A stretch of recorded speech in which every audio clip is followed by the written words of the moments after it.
টাঙ্গুয়ার হাওরের অপরূপ সৌন্দর্যের মাঝে লুকিয়ে আছে কিছু মানুষের জীবনের কঠিন সংগ্রাম। এদের জীবনের গল্পটা অন্যরকম। সকাল থেকে সন্ধ্যা পর্যন্ত এই ভাসমান দোকান নিয়েই তাদের হাওরের এক প্রান্ত থেকে আরেক প্রান্ত বেড়াতে হয়।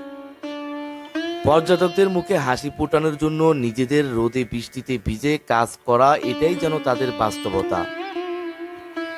এই ছোট ডিঙ্গি নৌকাই তাদের সংসারের স্বপ্ন আর বেঁচে থাকার একমাত্র অবলম্বন।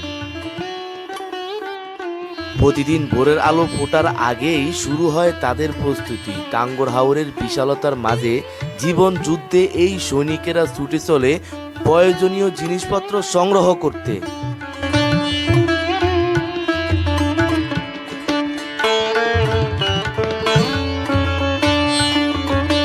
এদের নৌকায় থাকে চিপস, বিস্কুট, ঠান্ডা পানীয় আর নানান রকমের স্থানীয় খাবার, যা হাওরে ঘুরতে আসা পর্যটকদের জন্য এক পরম স্বস্তি।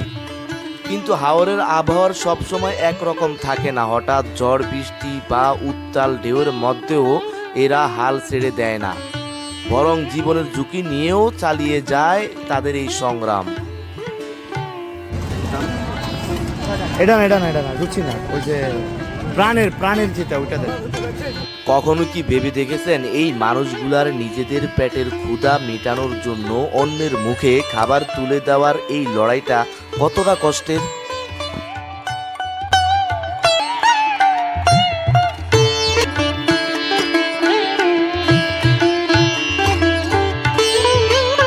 চারদিকে যখন প্রতিটা পর্যটক আনন্দে মেতে উঠে, তখন এই ভাসমান নৌকাগুলা এসেই তাদেরকে খাবার দিয়ে থাকেন। হাওরের রোদ বৃষ্টিতে পড়েও তাদের চেহারা দেখলে আপনার মনে হবে যেন এদের জীবনটা অনেক সুখের।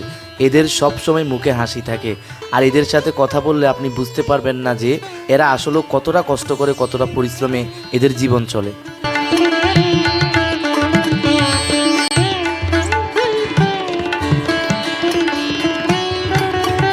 টাঙ্গুয়ার হাওরের মেইন পয়েন্টে এসে যখন বড় বড় হাউস বোটগুলো রাখা হয়, তখন ওই হাউস বোটগুলো থেকে ছোট ছোট নৌকা করেই আপনার মূল পয়েন্টে যাওয়া হয়, যেখান থেকে মূলত টাঙ্গুয়ার হাওরের সৌন্দর্য খুব সুন্দর দেখা যায়। প্রতি বছর বর্ষার মৌসুমে মূলত এই হাওরে জমে অনেক মানুষের মিলন মেলা, যেখানে মানুষ আসেন, আনন্দ করেন, ফুর্তি করেন এবং ঘুরে বেড়ান বিভিন্ন জায়গায়। বন্ধুরা, আমার সামনে যে দুইটি বাচ্চাকে দেখতেছেন, এরা টাঙ্গুয়ার হাওরে বিভিন্ন পর্যটকদেরকে গান শুনিয়ে টাকা ইনকাম করে থাকেন। এরা আসেন এখানে, পর্যটকদেরকে গান শুনান এবং এর বিনিময়ে তারা কিছু অর্থ পেয়ে থাকেন, আর তা দিয়ে তাদের সংসার চলে।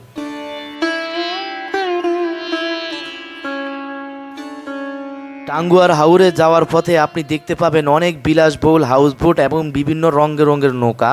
যে নৌকা এবং হাউসবোটগুলার চলার কাজে যারা দায়িত্বে থাকে, তাদের জীবনের গল্পটা আসলেই অনেক কষ্টের, কিন্তু এটা বাহির থেকে বোঝা যায় না। বন্ধুরা, টাঙ্গুয়ার হাওর থেকে ভিডিওটি এখানে শেষ করলাম। আশা করি সবাই ভালো থাকবেন। ভিডিওটি ভালো লাগলে অবশ্যই চ্যানেলটি সাবস্ক্রাইব করে পাশে থাকবেন।